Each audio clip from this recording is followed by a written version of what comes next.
Hey, kings and queens, how's everybody doing on this beautiful, glorious Thursday? Yes, I pray that you all are doing well. I thank God that He has blessed me to sit before you guys another day to deliver an encouraging marriage message to you guys. Today is my Thankful Throwback Thursday, and today's marriage message is defining the legacy of creating your love story. Defining your legacy of creating your love story. If you will, I would like to share with you guys a little clips of my love story. Um, in 64 days, it'll be 11 years that my husband and I decided to become one. On October the 27th of 2007, we stood before the Lord in witnesses of our family and friends, in my white gown, his white tux. It's a beautiful, glorious moment. And in that moment, we decided that we wanted to walk into a new dimension of life, the life of holy matrimony, of one, bone of his bone and flesh of his flesh. Throughout the time that we spent together, we have had some challenging moments. We have had happy moments. We have had health scares. We had financial situations. There's so many different things that we've gone through. But through it all, I can honestly say that our good has definitely outweighed our bad. Where we are today is not where we were yesterday, and it's only because of God. Only because of God. Throughout this 11 years, we've created so many memories, y'all. So many memories. And looking back on those memories is it just like lit a spark between us. Creating your own legacy of love is so imperative within your marriage. If you haven't done it, start doing it. Create your own legacy. As my husband and I move forward onto our 11th year, we are changing the page, moving on to another chapter. And in this chapter, we decided that there are things that we want to leave behind. We're going to leave behind in chapter 10 because chapter 11 is a new beginning for us, new challenges, new everything for us. So we don't want to tag along the things that we have overcome, the challenges that we have learned from. We want to leave those storms behind. And I just wanted to share with you real quick some of the things, and it may be similar to your things, but some of the things that we decided that we wanted to leave behind and not carry on with us is we want to leave behind the false expectations of what love is. Throughout the years, you see all the time, you see it on television, you see it on social media, you see it so much of what love is.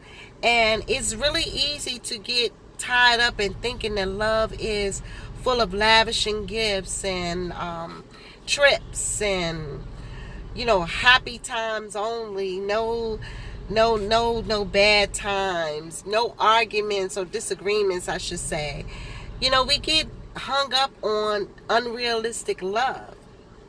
And we said moving forward that we was going to leave that unrealistic love behind, because we have grown to know what love is. To us, love is, when we got to get up in the middle of the night because our son isn't feeling well, or because our son fell out the bed, and we laugh and we having those laughing moments. To us, love is when we are doing a house project and it's taking hours and hours to do something that usually takes someone 30 minutes to do. We're creating our love legacy. Our walks in the park, our dinner at the table, our laughters, our tears together, the moments that we're sharing, watching our children grow, having grandchildren, dinner together, bowling, what have you. We are creating our love story, our legacy. And we have realized that that's what love is. In love, you're going to have good days and bad days. And we have had those days. And like I said, I could truly say that our good definitely outweighs our bad. We had challenging moments and we had storms, and we are walking into a new chapter where we can honestly say that we've overcome all those things. And so that's one of the things that we said that we was going to leave behind, is the meaning of the unrealistic meaning of love. We want to leave that behind. Another thing that we decided that we're going to leave behind is accepting others people's meaning of what our marriage should be, what or where our marriage should have been, what we've done wrong in our marriage, what we're doing right in our marriage. We decided that we're going to leave those other people opinions out of our marriage, because a lot of times, other people opinions, they mean well, but it's hard for people to give you their opinion in your story because they're not living your story. The best person to seek advice about your story or your situation is God. And we've learned that. We've learned the hard way, but we've learned. And that's a good thing that we've learned. So moving forward, we know that we're relying and we trusting on what God thinks, where God wants us to go in our marriage, not what other people want or what other people think. In this day and time, we don't care what people think. We don't care what people feel that our marriage should be, because we are where God wants us to be. Another thing that we said that we was going to leave behind us as we move forward is not getting upset, holding on to regrets, and when we make plans and things don't go according to how we wanted it to go, we said that moving forward, we're no longer going to get upset about that, because God is the author and finisher of our life, and He already knows the story. He knows how it's going to begin, and He knows how it's going to end. He knows what's going to happen in the middle. So why are we getting mad about these situations? It is what it is. We said that we were no longer going to do those things. Another thing, we decided together, well, before I say that, one thing, my growth spurt, is that I was going to leave behind the expectation of expecting my husband to be perfect, half near Superman. I'm not perfect, so why do I expect for him to be perfect? I'm not Superwoman, even though I act like it sometimes. So why do I expect for him to be Superman? Yes, we do have weaknesses and strengths. But when we looked at it, the weaknesses that I have, God has blessed him with those strengths. The weaknesses that he has, God has blessed me with those strengths. So together we strengthen each other at some point. Me, I can't really go into a store and window shop. I'm going to go in there and I'm going to shop. Him, he can go in there, he can stick straight to the list. We go get exactly what we said we was going to get, and we're going to leave out. So there's different things, strengthening, my strengths, and his weaknesses, my strengths. So that's one thing that we said that we were going to do, is to leave that behind, of expecting that he's Superman and I am Superwoman. We no longer see ourselves the way that flesh see each other.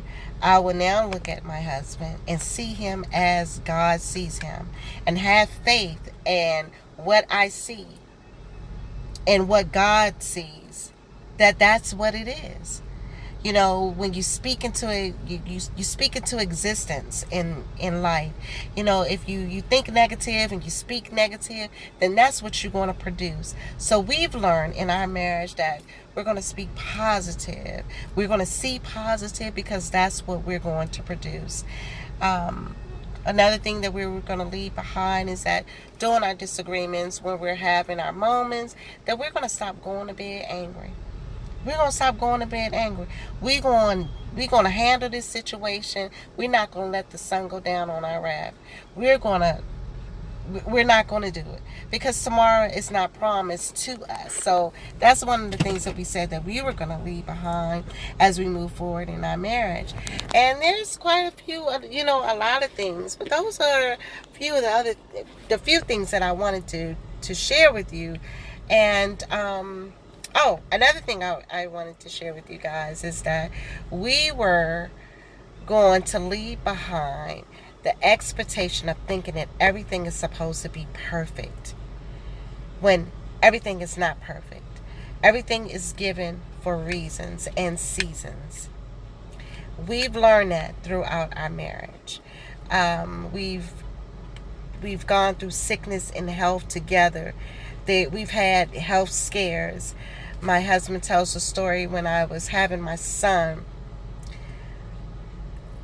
the scare that he went through of just thinking that he will lose his wife but gain a son, and the strength and encouragement that he had to have during that time. It was hard, but he learned from it. And he says it helped him see things differently. It helped him view me differently and appreciate me differently. Me, as I watched him, he has issues with seizures, and the doctors really don't know what's going on. We've had to go through different tests, and the feeling of watching your spouse go through a seizure, and it's absolutely nothing that you could do but just watch them go through that seizure and just pray. At that moment, it's hard. But I realized in that moment that my prayers were being heard.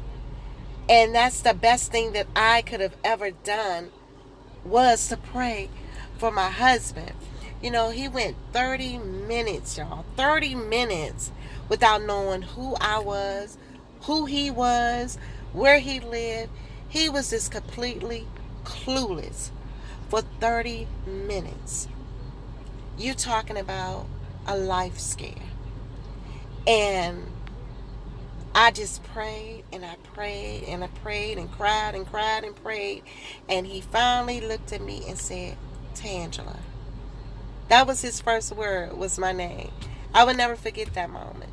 But in that moment, now that storm what we went through, I've learned and I experienced something, and I realized that I didn't want to live life without him. I realized how much he meant to me during that moment.